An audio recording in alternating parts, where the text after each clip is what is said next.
Next topic వచ్చేటప్పటికి chipping goggles అనమాట. Chipping goggles ఎప్పుడు ఉపయోగిస్తామంటే మనం వర్క్షాప్లో మనం ఏదైనా మెటీరియల్స్ని చిప్పింగ్ చేసేటప్పుడు కానీ, లేదంటే హ్యామరింగ్ చేసేటప్పుడు, లేదంటే సమ్ టైమ్స్ వెల్డింగ్ చేసేటప్పుడు కూడా మనం గాగుల్స్ వాడుతుంటాం. వెల్డింగ్ సెపరేట్ గాగుల్స్ ఉంటాయి. బట్ ఈ వర్క్షాప్లో మనం మెటీరియల్స్ ఎప్పుడైతే చిన్న చిన్న ఫైన్ ఉంటాయి కదా, ఫ్లేక్స్ అని అంటాం, తునకలు, ఇనుప తునకలు ఉంటాయి కదా, వాటి దగ్గర ఆపరేట్ చేసేటప్పుడు మనం ఈ గాగుల్స్ని వాడతాం. ఈ గాగుల్స్ ఐస్లోకి ఏదైతే ఉన్నాయో పార్టికల్స్ వెళ్లకుండా ప్రొటెక్షన్ ఇలా పనిచేస్తుంది అనమాట. ఓకే, దీని యొక్క జనరల్గా అడిగే క్వశ్చన్ ఏంటంటే చిప్పింగ్ గాగుల్స్ దేనికి వాడతామనంటే మనకి వర్క్ చేసినప్పుడు ఆ మెటీరియల్స్, స్మాల్ మెటీరియల్స్, ఇనుప రజన అంటాం కదా, దాన్ని కంట్లోకి వెళ్లకుండా కాపాడుతుంది అనమాట. ఇది chipping operation, grinding operations and injury from high velocity slag or chips అనమాట. ఎప్పుడైతే మనం లేత్ మిషన్ దగ్గర కూడా, సమ్టైమ్స్ లేత్ మిషన్ దగ్గర కూడా మనకి ఆ చిప్ ఒకసారి కంట్లో పడుతుంటుంది. ఆ కంట్లో పడకుండా నివారించడానికి ఈ చిప్పింగ్ గాగుల్స్ని ఉపయోగిస్తాం. నేను ఒక మెటీరియల్ అడుగుతాడు, ఈ ఫ్రేమ్ అంటాడు. ఈ ఫ్రేమ్ వచ్చేటప్పటికి బ్యాక్లైట్ అని అంటాం, బ్యాక్లైట్ అని అంటాం. ఈ ఫ్రేమ్ బ్యాక్లైట్ అని అంటాం అన్నమాట. ఈ బ్రాక్లైట్తో తయారు చేయి ఉంటుంది. ఇది హీట్ రెసిస్టెంట్ అండ్ డ్యూరబుల్ ఉంటుంది అనమాట. అంటే ఇది టెంపరేచర్, ఏ టెంపరేచర్ పనిచేసినా దగ్గర పనిచేస్తుంది. బ్యాక్లైట్ అనేది ఒక విధంగా అయితే ప్లాస్టిక్ అని అనొచ్చు. టెక్నికల్గా ప్లాస్టిక్ వాడకూడదు కాబట్టి బ్యాక్లైట్ అని అంటాం. మీకు తెలియడం కోసం చెప్తున్నాను. ప్లాస్టిక్ లైక్ మెటీరియల్ అనమాట బ్యాక్లైట్ అనేది. సమ్ టైమ్స్ మనం కొన్ని కుక్కర్స్కి హ్యాండిల్గా వాడుతుంటారు బ్యాక్లైట్. కొన్ని కుక్కర్స్, అన్ని కుక్కర్స్ కాదు, బ్యాక్లైట్ వాడుతుంటారు. బ్యాక్లైట్ ఇదొక మెటీరియల్ అనమాట. దీనికి ఇలా యూజ్ చేస్తాం బ్యాక్లైట్. ఈ గ్లాస్ వచ్చేటప్పటికి impact protection, clear glass. Normal గ్లాసే ఇంపాక్ట్ ప్రొటెక్షన్. ఇంపాక్ట్ అంటే సడన్ లోడ్స్ మనకి వర్క్షాప్లోనే అలాంటప్పుడు ఎక్కడ పడతాం, పైనుంచి పడిపోయే ఛాన్సెస్ ఏమైనా ఉంటాయి కదా, దాని ప్రొటెక్షన్ కోసం క్లియర్ గ్లాస్. అంటే క్లియర్ అంటే నార్మల్గా కనిపించే గ్లాసే, దానికి ఏం పవర్ ఉండదు, నార్మల్ గ్లాస్ ఉంటుంది. దానికి ఇంపాక్ట్ రెసిస్టెన్స్ అంటే కింద పడినా పగలకుండా ఉండే రెసిస్టెన్స్ ఉన్న గ్లాస్ని వాడతాం జనరల్గా. దీని తర్వాత ఇది వెంటిలేటెడ్ విత్ ఇది, దీని చుట్టూ మనం ఇలా వేసుకోవడానికి ఈ విధంగా ఎలాస్టిక్ ఉంటుంది అన్నమాట. అంటే ఇలా పెట్టుకోవడానికి ఎలాస్టిక్ ఉంటుంది.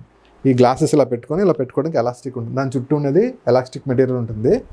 ఎందుకంటే గాగుల్స్ ఎందుకంటే ఇలా పెట్టుకుంటే జారిపోయేదానికి ఛాన్సెస్ ఉంటుంది వర్క్షాప్లో. అలాగని హెల్మెట్ పెట్టుకుంటే మనకు వెంటిలేషన్ ఉండదు, అంటే సఫకేషన్ వస్తుంది, ఊపిరాడదు. And at the same time అవసరం లేదు. అంటే ఎలాగా ఒక హెల్మెట్ ఉంటుంది మనకి ఇండస్ట్రీలో పనిచేసినప్పుడు, ఓవర్ హెడ్ లోడ్స్ అంటే ఏమీ కూడా మెటీరియల్ పడకుండా మనకు కాపాడడానికి హెల్మెట్ ఉంటుంది.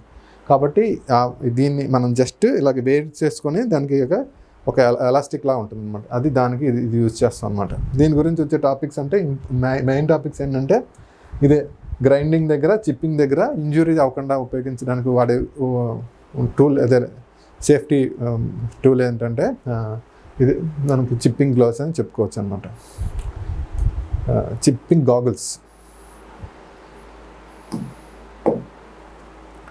నెక్స్ట్ ఒక ఇంపార్టెంట్ టూల్ అనేది హ్యామర్.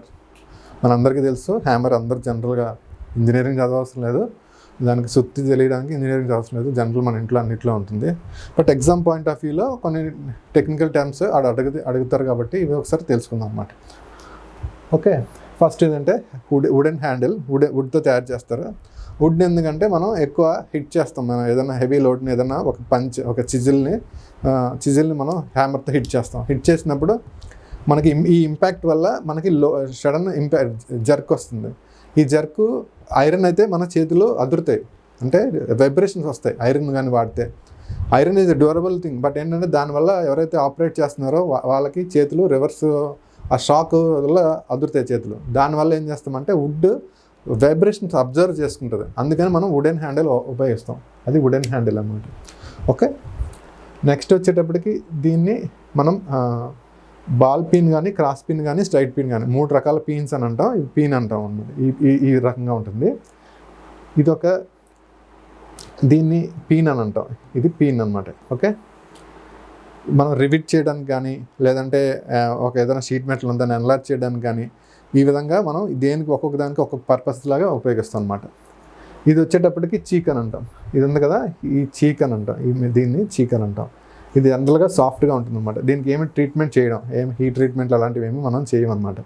జనరల్గా దీనికి ఈ ఎండ్లో కూడా హీట్ ట్రీట్మెంట్లు అవి చేస్తాం అన్నమాట. ఎందుకంటే మనం నెయిల్స్ కొట్టడానికి కానీ, పంచెస్ కొట్టడానికి కానీ, లేదా చీజిల్స్ కొట్టడానికి కానీ ఉపయోగిస్తాం, కానీ కొన్ని టెంపర్డ్ చేస్తాం అన్నమాట. ఓకే, ఇది ఫేస్ అని అంటాం దీన్ని. ఇది ఫేస్.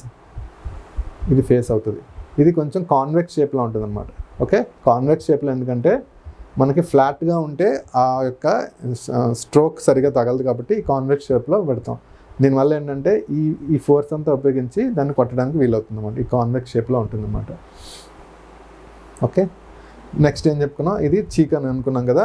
ఇక్కడ ఈ చీక్ దగ్గర మనకి ఈ మధ్యలో మనకి వెయిట్ ఇక్కడ మార్క్ చేస్తారనమాట. ఇది పాత టైపు, అంటే ఇది బ్రిటిష్ టైంలో వాడే. అప్పుడు ఏంటంటే ఎల్బీస్ పౌండ్స్లో కొలిచేవారు. జనరల్గా మనకి ఇప్పుడైతే కేజెస్లో వస్తుంది. ఈ ప్లేస్లో కేజెస్ అని ఉంటుంది. ఇక్కడ కేజెస్ కానీ పౌండ్స్ కానీ ఇక్కడ గ్రామ్స్ కానీ ఉంటుంది. ఇక్కడ వెయిట్ మెన్షన్ చేస్తారనమాట. ఓకే, దీన్ని వెడ్జ్ అని అంటాం. ఈ వెడ్జ్ ఎందుకంటే ఈ వుడెన్ హ్యాండిల్కి దీనిలో మధ్యలో దాన్ని ప్రొటెక్షన్గా ఉంటుంది అనమాట. వుడెన్ హ్యాండిల్ ఈ విధంగా ఉందనుకుందాం.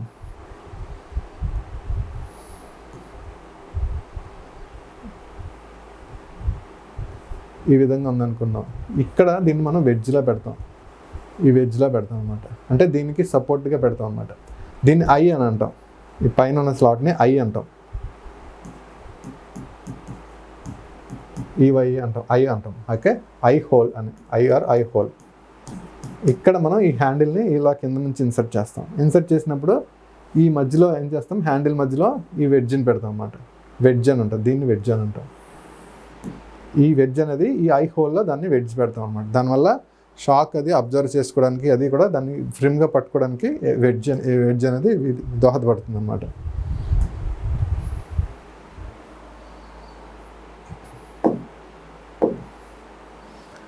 ఇది బాల్ పిన్ హ్యామర్ అనమాట. ఇది యాక్చువల్గా బాల్ పిన్. ఇక్కడ చూసారు కదా, బాల్ షేప్లో ఉంది. ఈ పిన్ బాల్ షేప్లో ఉంది కాబట్టి దీన్ని బాల్ పిన్ హ్యామర్ అని అంటారు అనమాట. దీన్ని క్రాస్ పిన్ హ్యామర్ అంటారు. ఇది చూసారు కదా, ఇది క్రాస్గా ఉంది అంటే దీన్ని తీసుకుంటే ఇది క్రాస్గా ఉంది. ఇది స్ట్రైట్గా ఉంటే దీన్ని స్ట్రైట్ పిన్ అంటారు. యాక్చువల్గా ఈ విధంగా ఉంటుంది. ఇది ఉంది కదా, ఇది ఇలా తిప్పుబడి ఉంటుంది ఇలా. దీన్ని స్ట్రైట్ పిన్ అంటారు. ఓకే, ఇదేం చేస్తుంది, ball pin hammer spreads metal all the directions using riveting. Riveting చేసినప్పుడు మనం దీన్ని ఇలాగా పట్టడం వల్ల మెటల్ని అన్ని వైపులా కూడా స్ప్రెడ్ చేయడానికి అవుతుంది అనమాట. It spreads the metal in one direction striking of. ఇది వన్ డైరెక్షన్లోనే స్ట్రైకింగ్ ఆఫ్ అవుతుంది. అంటే దీని గురించి చూడండి, ఇది పట్టించుకోకండి మీరు. దీని గురించి ఒక డైరెక్షన్లో ఎన్లార్జ్ చేసుకుంటే మెటల్ ఇలాగ ఎన్లార్జ్ చేసుకుంటూ వెళ్తాం అనమాట. మనం ఎన్లార్జ్ చేసుకుంటే అంటే మనం షీట్ మెటల్ని ఎప్పుడైనా ఉపయోగించినప్పుడు, షీట్ మెటల్స్ వర్క్ చేసినప్పుడు ఒక డైరెక్షన్లో మనం ఎన్లార్జ్ చేసుకోవడానికి అవుతుంది. దాన్ని ఇది క్రాస్ పిన్ అవుతుంది అన్నమాట. నెక్స్ట్ వచ్చేటప్పటికి స్ట్రైట్ పిన్ అనమాట. ఈ స్ట్రైట్ పిన్ ఒకసారి కన్ఫ్యూజ్ అవ్వకండి. ఇది మన స్ట్రైట్ పిన్ క్రాస్ పిన్ ఒకలాగే చూడడం అయింది. మనకి నెట్లో డౌన్లోడ్ చేసినప్పుడు ఇది ఈ విధంగా పిన్ వచ్చింది. ఇది యాక్చువల్గా కొంచెం టర్న్ అయి ఉంటుంది అనమాట. ఇది ఉంది కదా, ఇది ఈ విధంగా టర్న్ అయి ఉంటుంది. ఇది స్ట్రైట్ పిన్ ఉంటుంది. ఇది దీనికి ప్యారలల్గా ఉంటుంది ఎప్పుడు కూడా.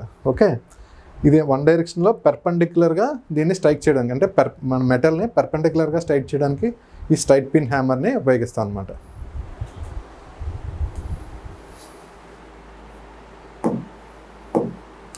నెక్స్ట్ అనేది లంప్ హ్యామర్ అనమాట. లంప్ హ్యామర్ ఎప్పుడు ఉపయోగిస్తామంటే మనం ఏదైనా చిజిల్ని మన మెటీరియల్ మీద దాన్ని రిమూవ్ చేయడానికి ఉపయోగించినప్పుడు లంప్ హ్యామర్ని ఉపయోగిస్తుంటాం. ఇది డెమోలిషన్ వర్క్స్కి పనిచేస్తుంది. లైట్ డెమోలిషన్ వర్క్కి, ఎక్కువ డెమోలిషన్ కాదు, లైట్ డెమోలిషన్ వర్క్కి పనిచేస్తుంది. Driving chisel into the stones metal weight providing the depth అనమాట. అంటే మనం ఇప్పుడు ఈ రాళ్ళు ఉన్నాయి కదా, ఈ రాళ్ళు కానీ ఇలాంటి స్ట్రక్చర్స్ కానీ లేదంటే ఏదైనా కన్స్ట్రక్షన్ మెటీరియల్ మనం సపోజ్ బేస్మెంట్స్ అక్కడ మనం ఇది వేస్తాం, ఇది మన పిల్లర్స్ కాలమ్స్ వేస్తాం. కాలమ్స్ వేసినప్పుడు అది అవసరం లేదు, డిస్మాంటిల్ చేసిన సందర్భంలో ఇలాంటి హ్యామర్ని లంప్ హ్యామర్ని వాడతాం అనమాట. ఎక్కువ కాదు, తక్కువ ఇంటెన్సిటీ ఉన్న వాటిని బ్రేక్ చేయడానికి లేదంటే ఏదైనా స్టోన్స్ బ్రేక్ చేయడానికి ఈ లంప్ హ్యామర్ని వాడతాం అనమాట. ఓకే, ఇది ఈ విధంగా ఉంటుంది. ఇది చూస్తే రెండు వైపులో కూడా ఒకలాగే ఉంది. మనం ఇది హ్యామర్లా ఉంటుంది. ఓకే, దాని తర్వాత మ్యాలెట్ అంటాం. మ్యాలెట్ అనేది ఏంటంటే సాఫ్ట్ వుడ్తో తయారు చేస్తాం. ఇది సాఫ్ట్ వుడ్, మనకి థిన్ షీట్స్ ఉంటాయి అనుకోండి, షీట్ మెటల్ వర్క్స్లో మనకి ఏదన్నా దాన్ని ఒక షేప్ని తీసుకురావడానికి మ్యాలెట్స్ని ఉపయోగిస్తుంటాం అన్నమాట. ఓకే, కాపర్ని, రబ్బర్ని ఇలాంటి వాటిని కూడా మెటీరియల్ని హ్యాండిల్ చేసినప్పుడు ఈ మ్యాలెట్స్ని వాడుతుంటాం అన్నమాట. Raw hide rubber copper wood function flattening and bending sheets metal without the surface damaging అనమాట. మెటల్ షీట్స్ని వాటిని కూడా డ్యామేజ్ అవ్వకుండా మనం దీన్ని మ్యాలెట్ని ఉపయోగిస్తుంటాం అన్నమాట. ఓకే, మ్యాలెట్ అంటే ఇది కింద హ్యాండిల్ వుడ్గానే ఉంటుంది, ఈ ఏదైతే ఇది పిన్ ఉందో ఇది కూడా హెడ్ కూడా వుడ్గానే ఉంటుంది అనమాట. ఇక్కడ మెటల్తో తయారు చేయరు. దీనివల్ల ఏంటంటే మనకి సాఫ్ట్ మెటీరియల్స్ మీద ఎక్కువ ఇంపాక్ట్ లేకుండా మనకి ఏదైనా షేప్ని పర్ఫెక్ట్ షేప్లోకి తీసుకురావడానికి వీలవుతుంది అనమాట.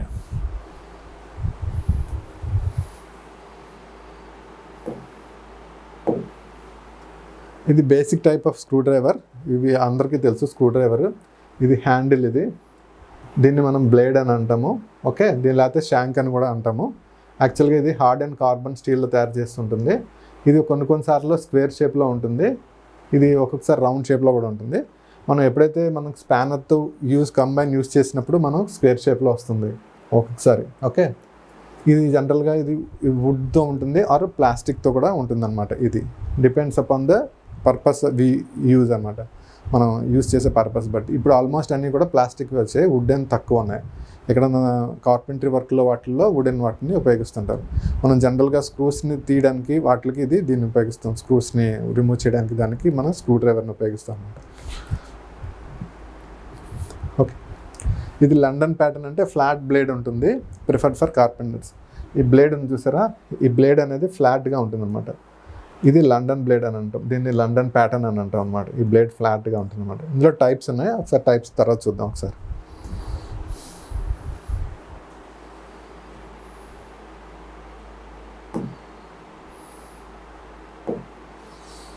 ఇప్పుడు ఈ క్లాస్కి సినాప్సిస్ ఏంటంటే, హ్యామర్ యొక్క వెయిట్ అని చెప్పుకున్నాం కదా. హ్యామర్ యొక్క వెయిట్ 125 గ్రామ్స్ నుంచి 1.5 kgs వరకు హ్యామర్ యొక్క వెయిట్ ఉంటుంది. దాని తర్వాత చిజిల్ లెంత్ వచ్చేటప్పటికి 150 mm నుంచి 400 mm వరకు ఉంటుంది చిజిల్ యొక్క లెంత్. దాని తర్వాత మెటీరియల్స్ ఏం వాడతామంటే హై కార్బన్ స్టీల్ కానీ క్రోమ్ వెనాడియం స్టీల్ కానీ వాడతాం అనమాట మనం దేనికి, మన చిజిల్స్కి అనమాట. ఓకే, దాని తర్వాత హ్యామర్ చీక్ అని అనుకున్నాం కదా. చీక్ అంటే మనం సాఫ్ట్గా ఉన్న మెటీరియల్ అని చెప్పుకున్నాం కదా. సాఫ్ట్గా ఉన్న మెటీరియల్ దీన్ని హార్డెన్ కానీ టెంపర్ కానీ ఏమీ చేయమన్నమాట. ఈ చీక్ దగ్గరే మనం ఏం చేస్తాం, వెయిట్ కూడా మెన్షన్ చేస్తాం. అది కేజీస్లో కానీ పౌండ్స్లో కానీ మెన్షన్ చేస్తాం అనమాట. Maximum high carbon steel requires 65 degrees, అంటే యాంగిల్ అనమాట. Angle to cut the chisel ఒక యాంగిల్ హై కార్బన్ స్టీల్ని కట్ చేయాలంటే మనకి 65 degrees ఉండాలి. మినిమం యాంగిల్ దేనికి, అల్యూమినియం కావాలి, అది మనకి 30 degrees కావాలి. ఓకే, ఇది ఒక సినాప్సిస్, అంటే ఇంపార్టెంట్ టాపిక్, ఇంపార్టెంట్ బిట్స్ లాగా. మనం నెక్స్ట్ ఎంసీక్యూస్ చేసినప్పుడు ఇవన్నీ ఇలాంటివి చాలా వస్తాయి. ఒకసారి అందులో కూడా మనకి పాయింట్స్ క్లియర్గా డిస్కస్ చేద్దాం. చిజిల్ గురించి డిస్కస్ చేసాం కదా. ఇది చిజిల్, ఇంతకుముందు ఒకసారి చిజిల్ మీకు పాయింట్ యాంగిల్ చూపించాను. ఇది చిజిల్. ఓకే, చిజిల్ ఈ విధంగా ఉంటే మనం ఈ యాంగిల్ ఉంది కదా, దీన్ని మనం క్లియరెన్స్ యాంగిల్ అంటాం. ఈ క్లియరెన్స్ యాంగిల్ ఏంటంటే మనం మెటీరియల్ ఏదైతే రిమూవ్ చేసామో ఆ మెటీరియల్ ఎస్కేప్ అయిపోవడానికి ఉన్న యాంగిల్ క్లియరెన్స్ యాంగిల్ అంటాం. ఇది రేక్ యాంగిల్ అంటాం. అంటే ఈ యొక్క పాయింట్ యాంగిల్ ఉంటుంది కదా, చిజిల్ యొక్క పాయింట్ యాంగిల్, ఇది పాయింట్ యాంగిల్ అని ఇందాక చెప్పుకునేలా. ఈ పాయింట్ యాంగిల్ నుంచి ఇక్కడ ఉండే యాంగిల్ దీన్ని రేక్ యాంగిల్ అంటాం. అంటే ఈ నార్మల్కి ఉంది కదా, ఈ నార్మల్కి మధ్య ఉండే దాన్ని రేక్ యాంగిల్ అంటాం. ఓకే, చిజిల్ ఒకసారి ఇలా చూసుకుంటే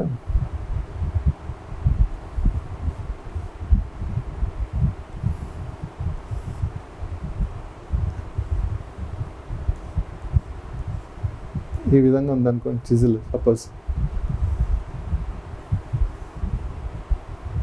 ఇది చిజిల్ అనుకోండి, దీన్ని మనం రేక్ యాంగిల్ అంటాం. దీన్ని రేక్ యాంగిల్ అంటాం. రేక్ యాంగిల్ అంటాం. ఆ రేక్ యాంగిల్ జనరల్గా మనకి 60 degrees ఉంటుంది. 60 degrees నుంచి స్టార్ట్ అవుతుంది నార్మల్గా. మనం హార్డ్ మెటల్ కానీ రిమూవ్ చేయాలంటే దానికి మనం 65 degrees ఉంటుంది. హార్డ్ మెటీరియల్స్ అయితే 65 degrees ఉంటుంది. మరీ సాఫ్ట్ మెటీరియల్ అంటే అల్యూమినియం లాంటిది దానికి 30 degrees ఉంటుంది. ఓకే, ఇది రేక్ యాంగిల్. అంటే దీని యొక్క నామిక్లేచర్, చిజిల్ యొక్క నామిక్లేచర్ జనరల్గా. దీని యొక్క ఒక్కొక్కసారి ఏంటంటే రేక్ యాంగిల్కి క్లియరెన్స్ యాంగిల్కి రిలేషన్ అడుగుతుంటారు. ఏంటంటే క్లియరెన్స్ యాంగిల్ కానీ తక్కువ ఉంది అంటే రేక్ యాంగిల్ పెరిగిపోతుంది. ఈ క్లియరెన్స్ యాంగిల్ తక్కువ ఉంటే రేక్ యాంగిల్ ఆటోమేటిక్గా పెరిగిపోతుంది అనమాట. దానివల్ల ఏమవుతుంది, ఈ టూల్ అనేది స్కిప్ అయిపోతుంది అనమాట. ఓకే, ఈ టూల్ స్కిప్ అయిపోతుంది. నెక్స్ట్ ఇంకో కండిషన్ ఏంటి, ఒకవేళ క్లియరెన్స్ కానీ పెరిగిపోతే రేక్ యాంగిల్ తక్కువైపోతుంది. రేక్ యాంగిల్ తక్కువైపోయి ఎంత అవుతుంది, టూల్ డిగ్స్ ఇంటూ ఈ టూల్ అనేది ఈ మెటీరియల్లోకి డిగ్ అయిపోతుంది అనమాట. డిగ్ అయిపోతుంది. ఇది దీని యొక్క రిలేషన్ అడిగితే ఒకసారి మీరు ఈ పాయింట్ కూడా ఒకసారి నోట్ చేసుకోండి. ఇక్కడ ఉన్న పాయింట్స్ కూడా ఒకసారి పాజ్ చేసుకొని నోట్ చేసుకోండి.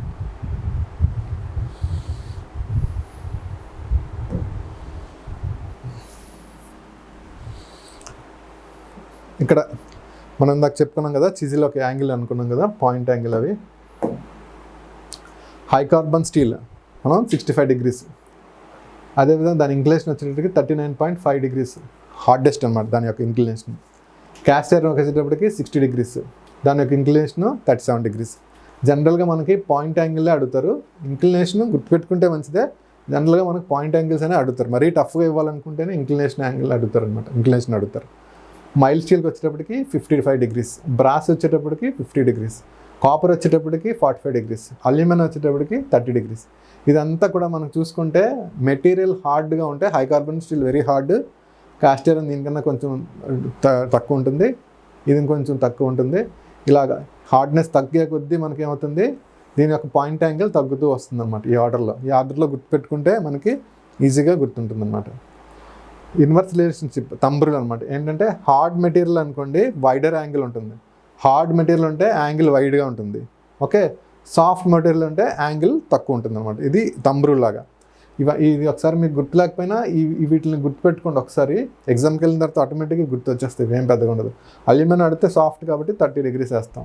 కాపర్ అంటే దానికన్నా కొంచెం డక్టైల్ ఉంటుంది, కొంచెం హార్డ్ కాబట్టి అది 45 degrees. అలా ఒకసారి గుర్తుపెట్టుకుంటే అయిపోతుంది. ఇది ఒక ఇంక్లినేషన్ యాంగిల్.